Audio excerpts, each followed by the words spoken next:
Buenas tardes a todos.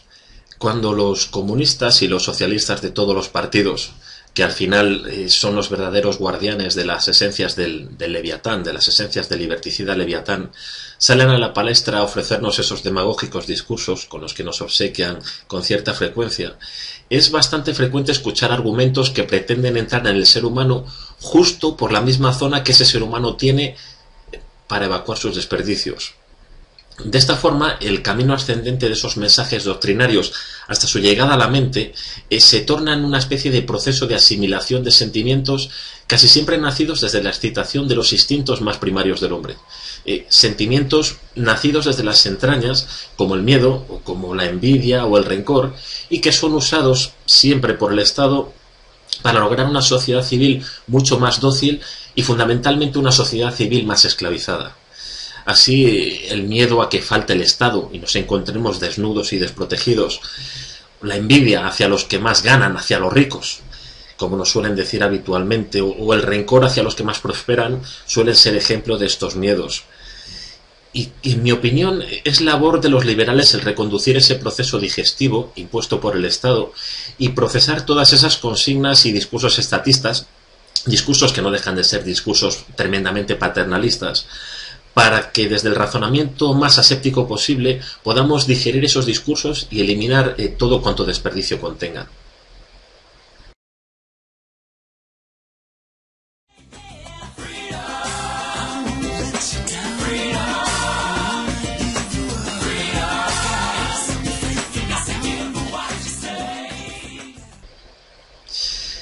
Así, observamos que uno de los elementos recurrentes de estos discursos dirigidos a la manipulación sentimental de las masas es casi siempre el de la pobreza en todas sus variantes. Fíjense, el mainstream estatista nos alerta de que solo un Estado grande, un Estado poderoso y omnipresente, es capaz de proteger a los ciudadanos contra la pobreza.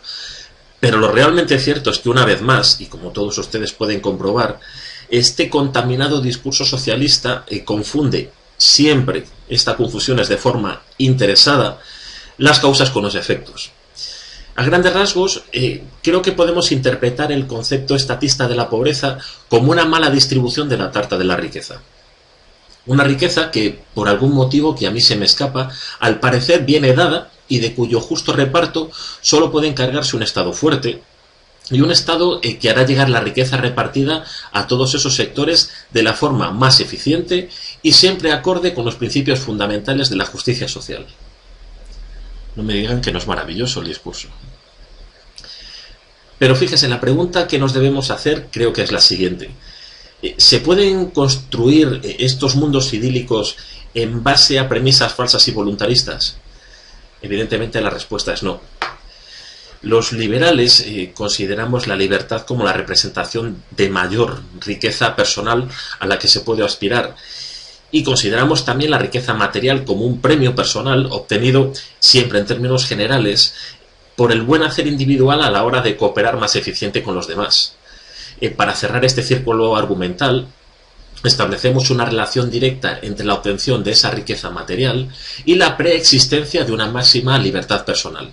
Es decir, la riqueza es libertad y la libertad es riqueza. Una cosa siempre lleva a la otra, son consustanciales. Pues bien, observando estas dos posturas, la estatista y la liberal que les acabo de describir, y claramente contrapuestas, por supuesto, nos podemos hacer también la siguiente pregunta. ¿Por qué motivo las capas más pobres de la sociedad habrían de abrazar el capitalismo, al liberalismo en esencia, y repudiar el socialismo hasta hacerlo desaparecer? Voy a intentar contestar esta pregunta basándome en los principios básicos que son santo y seña del socialismo mundial.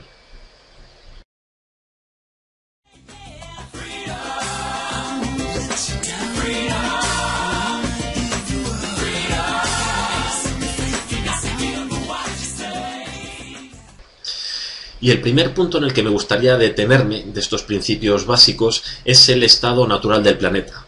Aquí no me queda más remedio que hacer mención a uno de mis referentes intelectuales, el profesor Miguel Ángel Bastos, de la Universidad de Santiago, que en numerosos discursos siempre nos recuerda y nos alerta de lo mismo. El estado natural de la Tierra es la pobreza.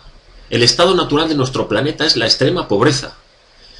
Basta con echar un vistazo a nuestro planeta en épocas anteriores a la revolución industrial para darnos cuenta que la pobreza era la característica permanente. La falta de infraestructuras, la falta de avances tecnológicos, las condiciones higiénicas y sanitarias, una esperanza de vida bajísima entre las poblaciones, eran entre otros factores que ponían en evidencia la extrema pobreza de nuestro mundo hace poco más de un siglo. Y lo que cabe destacar es que solo en los lugares donde empezó a asomar el capitalismo se pudo revertir de alguna forma esa situación de pobreza. Es decir, que allí donde hay capitalismo, donde hay libertad, se cambia la pobreza por progreso y por bienestar. El ejemplo más actual, si lo quieren ustedes comprobar, lo podemos ver en China, que ha bajado los niveles de pobreza de una forma extraordinaria, de forma que se espera que su tasa de pobreza alcance aproximadamente un 5% en el año 2015, cuando partían de una tasa de esa misma pobreza de un 65% en el año 81. Y esto tan solo con una leve apertura a la economía de mercado. No podemos pronunciarnos sobre que China se ha convertido en un país liberal de un día para otro. Con ejemplos como este, creo que las capas más pobres de la sociedad deben perseguir precisamente el capitalismo como único medio para el progreso, para alcanzar la riqueza. En caso contrario, cuando queremos observar un Estado omnipotente y completamente intervencionista, desgraciadamente tenemos estos días en la palestra el caso de Venezuela. Y pocas veces, a lo largo de la historia, con un Estado intervencionista de corte socialista como el de Venezuela, se ha podido generar tanta pobreza en tan poco tiempo, tanta destrucción y tanta miseria.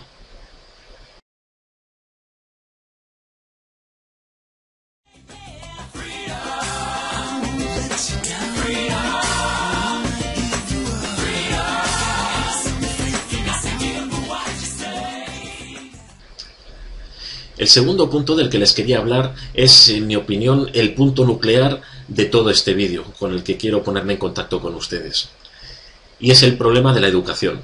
Fíjese, según los expertos, y pueden ustedes consultar en el Instituto Juan de Mariana con grandes personalidades al respecto, como es Laura Mascaró, lo que un niño aprende en sus primeros años de vida será lo que tendrá una mayor trascendencia en su futuro desarrollo personal. Entonces, atendiendo a este criterio, podemos concluir que el desarrollo de la enseñanza pública obligatoria y sus doctrinarios planes de estudio suponen, sin lugar a duda, el peor secuestro que se puede perpetrar contra un individuo, porque a través de este secuestro se modela y se dirige su personalidad futura desde la infancia, para conseguir futuros ciudadanos que sean serviles y básicamente manejables. El secuestro de la libertad de pensamiento, recuerden esto, por parte del Estado, sume a la persona en la más profunda de las pobrezas.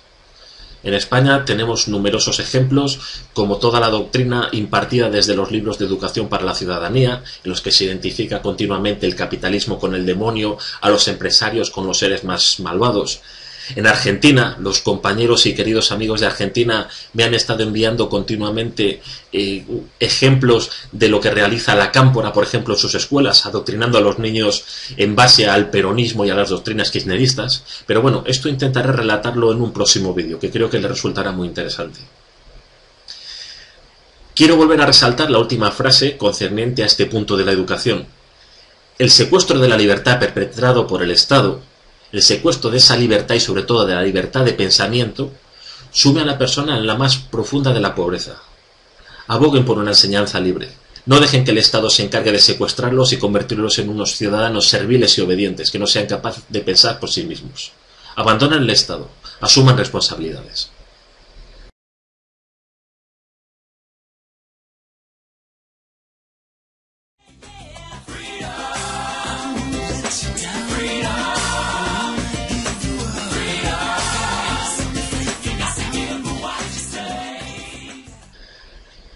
Y el tercer y último punto al que me gustaría referirme, de los puntos de los que les hablaba con anterioridad, es el referente al mercado de trabajo.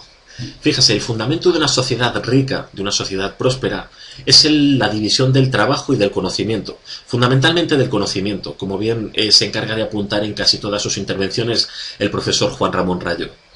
Y es esta división del conocimiento el que establece una red de cooperación voluntaria entre los individuos en un ámbito siempre de libertad, en un ámbito de respeto a la propiedad privada y de contratos voluntarios entre partes que estarán amparados por la ley en sentido material. Y una vez más, solo cuando el Estado interviene destruyendo esa condición fundamental, que es la de la libertad, comienza a aparecer la pobreza de forma generalizada, empieza a aparecer desempleo y empieza a aparecer marginalidad. En línea con las intervenciones de las que le estoy hablando, pues tenemos la política de salarios mínimos, que excluyen de la fuerza laboral a miles de personas, políticas de precios máximos que abocan al cierre de empresas, lo que supone al final destrucción de riqueza y desempleo. Tenemos las políticas de precios mínimos que generan pobreza en los ciudadanos desde el momento en que se les obliga a pagar un sobreprecio por los bienes de consumo que están adquiriendo. Estos precios altos obligan a reducir el consumo por parte de los ciudadanos y en consecuencia bajan las ventas y las empresas se ven obligadas a reducir plantillas. Desempleo y más pobreza. Y por otro lado, no me queda de nuevo más remedio que recordar al fantástico profesor Miguel Ángel Bastos al respecto del tema que quiero destacar a continuación. Y es el tema de los monopolios. La existencia de los monopolios, como bien apunta el profesor Bastos en sus numerosas intervenciones, se debe en exclusiva al Estado. Los monopolios solo pueden aparecer bajo el manto protector de un Estado fuerte y un Estado omnipotente e intervencionista. Y estos monopolios generan pobreza excluyendo a la competencia en un sector siempre de forma coactiva. En consecuencia, generando paro en ese sector y generando pobreza y generando destrucción de riqueza. No existen monopolios en un mercado libre. Donde hay libertad, no existen monopolios. Una vez más, podemos constatar que es el capitalismo el único modelo a seguir para aquellos que quieran abandonar la pobreza a través de su capacidad laboral.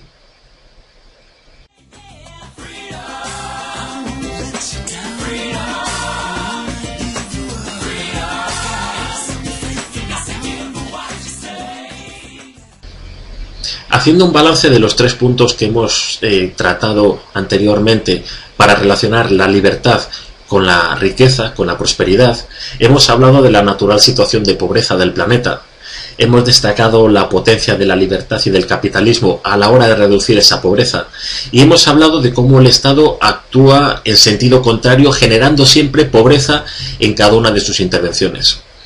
Y después de haber hablado todo esto, la pregunta que nos debe asaltar es la siguiente. ¿Acaso el Estado es ajeno a todas estas realidades? ¿Es posible que políticos y burócratas que conforman este leviatán no sepan de la perversidad de sus propias acciones? Evidentemente sí lo saben, evidentemente son conscientes de todo esto y son perfectos conocedores de las políticas liberticidas que llevan a cabo. Y ese es el punto crucial que define la justificación de un comportamiento tan execrable. Y es que el Estado aumenta su tamaño y su poder siempre de manera proporcional, directamente proporcional al grado de pobreza intelectual y material de los ciudadanos. El aumento del tamaño de un Estado es directamente proporcional a la ignorancia que ese Estado genera en esos ciudadanos. El secuestro intelectual y permanente de la sociedad desde la infancia, como les indicaba anteriormente, garantiza al Estado un ejército de votantes cuyo criterio ha sido modelado, ha sido perfilado desde el momento más influenciable, que es la niñez, es la etapa escolar. Y esos votantes, al final, como se dice en el argot bursátil, son los colaterales del Estado. Por el otro lado, el secuestro de una parte de la población a través del empobrecimiento material, fruto de las políticas intervencionistas estatales en materia económica de las que hemos hablado antes, genera bolsas de pobreza que automáticamente, y como todos ustedes saben, se transformarán en bolsas de votantes siempre bajo el influjo de las subvenciones y de esos subsidios que arbitrariamente distribuye el Leviatán. Evidentemente, mantener esas bolsas de pobreza subsidiadas es mantener a un ejército de votantes que cambian votos por limosnas gubernamentales. De nuevo, unos votos que son, como les decía antes, el colateral del Estado. Miren, por todo ello, no debe quedar duda alguna de que lo contrario a un secuestro es la libertad. Y que el secuestro es sinónimo siempre de pobreza, y que ante el secuestro permanente al que nos somete el Estado, solo la libertad nos garantizará el camino a la prosperidad material y a la riqueza personal. La libertad es la única vacuna en contra de la pobreza. Muchas gracias y un abrazo liberal para todos.